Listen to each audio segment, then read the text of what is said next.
Good morning. Welcome, welcome. All right. So we are doing number four, and we are uh, assignment number four, and this is the standard deviation and variability assignment. All right. And this is done on a spreadsheet. So this is kind of the idea of a spreadsheet. There are all these little boxes, right? This is what's called a matrix. A matrix, when we have these columns, and rows. All right. And so each one of these little boxes here is known as a cell. All right, so into this box right here. I've clicked on it. See this little, I've selected this one box. This is cell H11. You see it up here, H11? I can also see it by the fact that the H column is kind of highlighted there. It's a little bit lighter, darker gray. And then the 11 row, the row 11 is also a little bit darker. So as I change this, notice how now the row is 16, the column is I. So all the columns are in letters, all the rows are in numbers. So I would, if I click on this box right here, this would be I16. This box right here would be I16. Here is how, oh, I don't know if I want that. Okay, there we go. All right. Uh, in terms of color coding, the directions and instructions and prompts are in this color right here. This yellow color is where we tell you what we want you to do. And this salmon color, your responses go in this color. So if we want you to do something, if we're going to grade something, it's going to go in this color. All right. And I know spreadsheets are new for you. You probably haven't had a lot of training on them, but that's actually what the sheets 1 through 3 are for. Sheets 1 through 3 is we're training on spreadsheets. How do we manipulate data on spreadsheets? And spreadsheets are really like the mathematics document, right? If you want to do stuff with mathematics, spreadsheets are really handy for that. So here's our situation. A bell curve, question mark. The IQ scores of 60 randomly selected fifth grade students from one school are shown here. And here's all the 60 data points. Now I know this is a lot of data. And at first I was thinking maybe I would have you put this data in the spreadsheet, but I was like, no, that's not a good use of our time. Let me put the data here. So I transposed, there's 145, there's 145, there's 139, there's 139. There's 126, there's 126. So as you can see, I was putting this data in. However, I put in one wrong, I put in one mistake. And it's a useful skill to be able to like scan for errors, because when we're doing statistics, usually the data sets are quite large. 60 is a very, very small data set, really, in all things considered. While it would be nice to have a data set that would be really small to work with, usually we're going to be working with larger data sets than just 5, 6, or 12 values or something. This one has 60, which is still quite small. I want you to find the error in this. Now you might want to just pause the video and try to look at.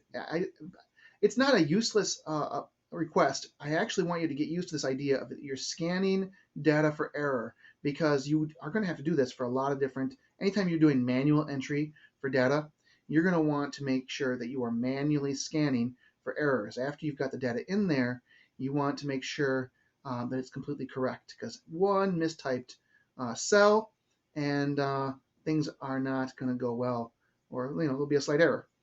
So far so good. I'm just like, there's 134, 134, 113, 113.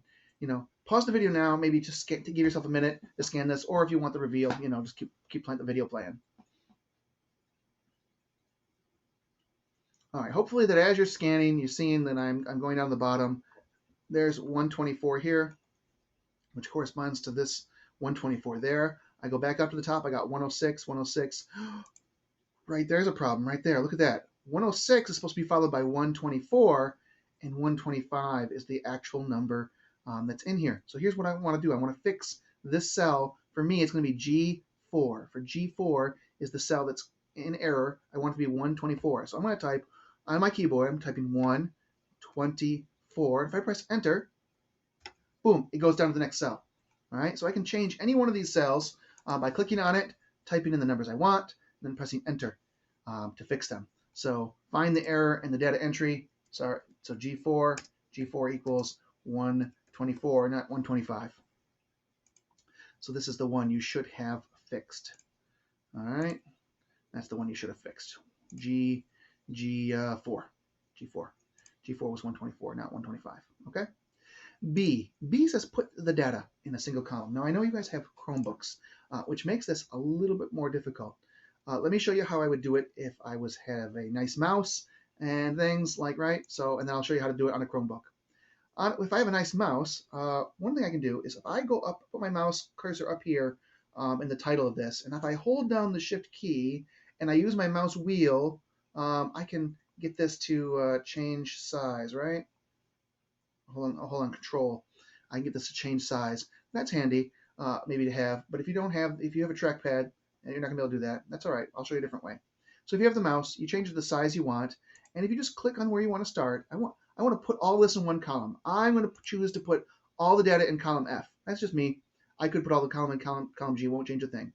But since I want to move column G here, all the data here in column G over to column F, I'm going to need to select this. So I click on the one I want to start with, and I can just drag my mouse down to where I want it to end, right there. So now I have all this data selected. All right. Now, if I have a mouse and I have a nice computer, I can just select my data. Ooh, selecting my data just like this. I'm holding down the mouse button. I'm going to right click and select cut.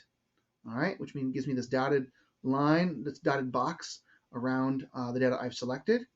I'm going to click on this cell right here, which is for me is F33. All right, cell F33, and then I'm going to right click and paste. And there it is. All my data here, because I cut, it deleted all the data that I cut, and it pasted it all back over here. All my data is one column, and now I can begin to play with it. For those of you who are on Chromebooks, though, and that's a lot of you, here's another technique. Click on, say, G3, and then go find, you might just scroll around until you just, click on G3 once, scroll down till you find the end of your data. For me, that's G33. And before you click, hold down the Shift button. Hold down the Shift button on your keyboard, click, and look at that. Everything in between gets selected. Let me show that to you again. I click on where I want to start my data selection. This time it's going to be G33. I'm going to move it to where I find my data, where I want my data selection to end. My mouse is hovering over top of this. I'm holding on the Shift key there on my keyboard. I'm holding on the Shift key. I'm clicking, and all that data is selected.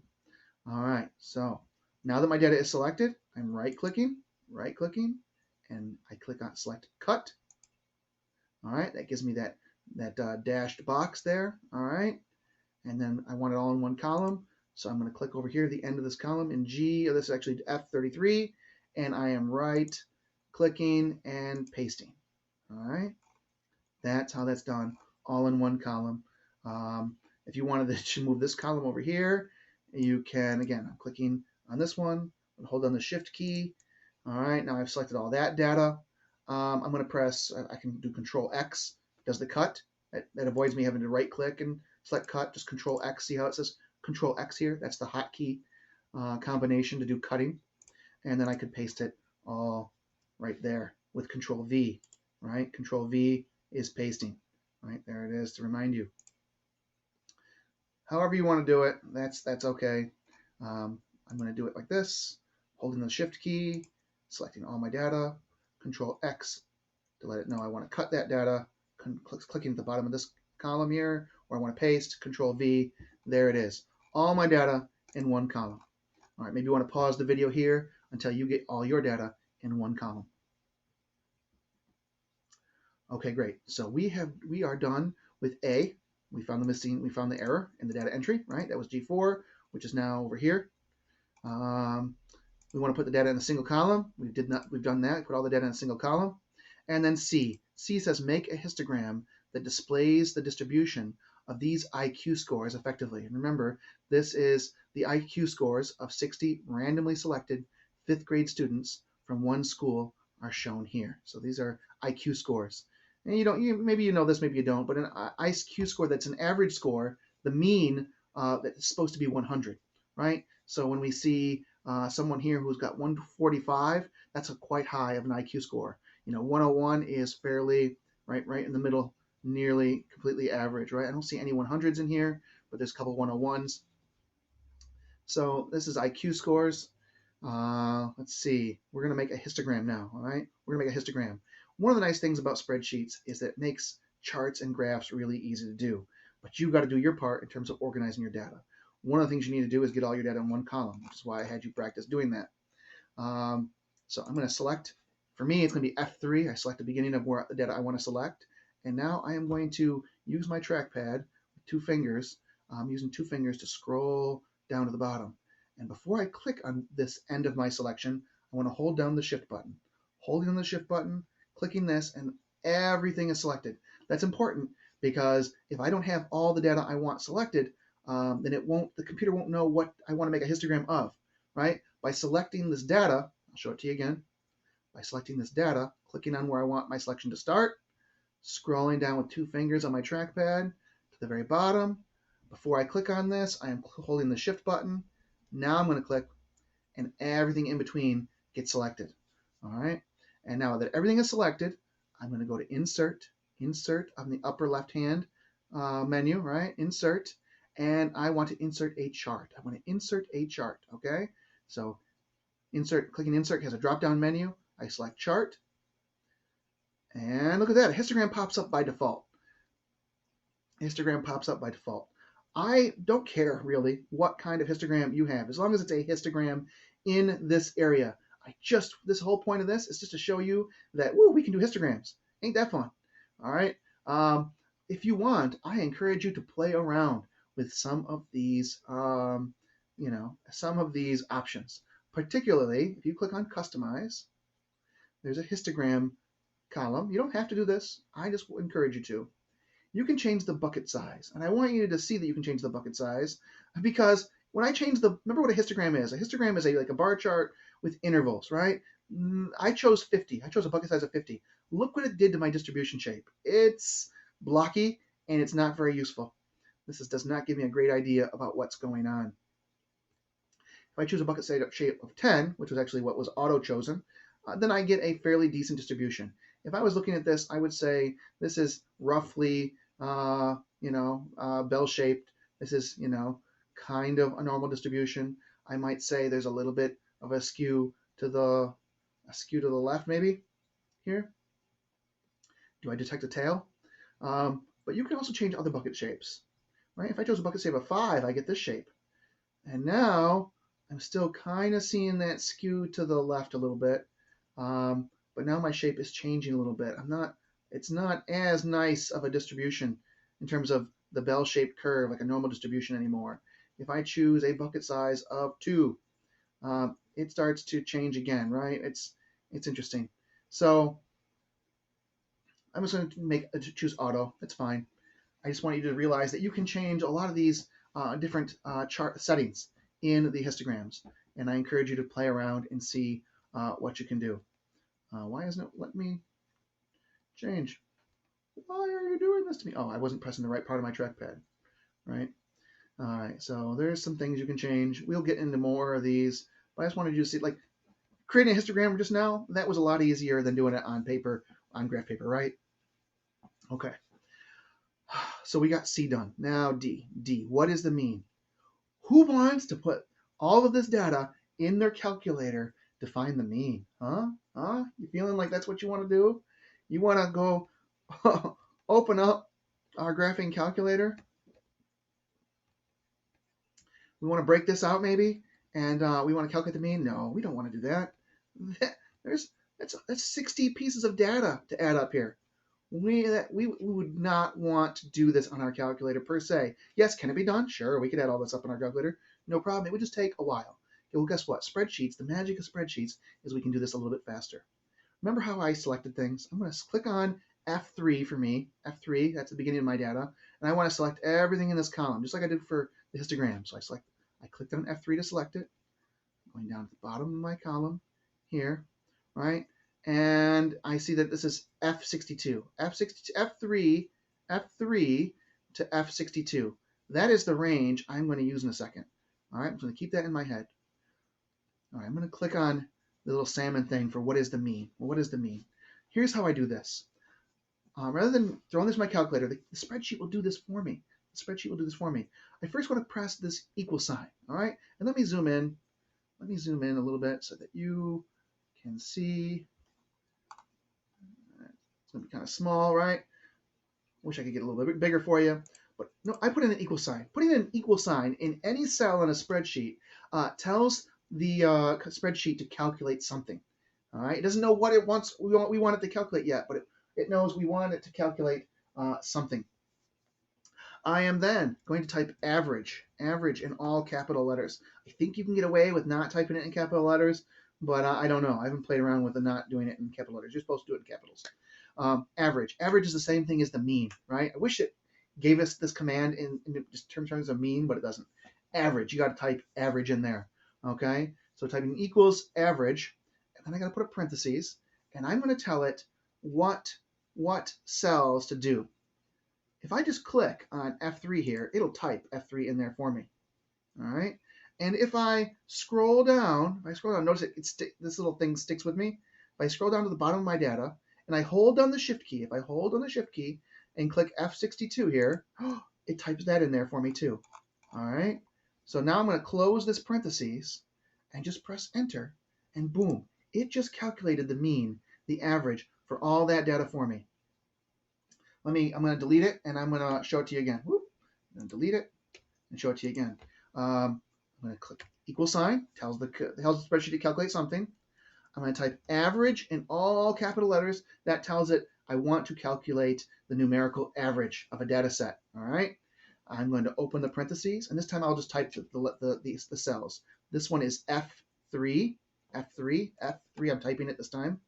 I'm going to use a colon to tell it to everything between F3 and F62. F62. I'm closing that parentheses. I'm pressing enter, and back where it was, there it is. There's my mean again. All right, everything between F3 and F52. Now, F62, sorry. Now, it might be different for you. Maybe you copied your column over to G, so now your columns have to be G3 to G62, or maybe you did something else different than I did. But for me, it's between F3 and F62. All right, just equal sign, average in all capitals, parentheses, F3, colon, that's that 2 dot thing, and then F62, close parentheses, boom. It calculates the entire mean or average for you. So we're done with D. We're done. That was it. That was how easy that is. All right. Now it says, many people here believe the distribution of IQ scores follows a bell curve like the one shown below. Does your graph you created support this belief? Explain. Well, if you were playing with those buckets, you might say, kind of, sort of, maybe. When I have this bucket shape, a bucket of 10, which means an interval of 10 between 80 and 90, 90 and 100, I could say, with an interval of 10, we could say that the data is roughly normally distributed. If I'm looking at this histogram here, I'm like, okay, it's kind of, sort of this shape, but kind of not so much. It's kind of, but not completely by any means. Once I change that bucket shape, I starts to lose that. If I change that bucket shape, it starts to lose that wonderful, like this shape does not look like a normal distribution, right?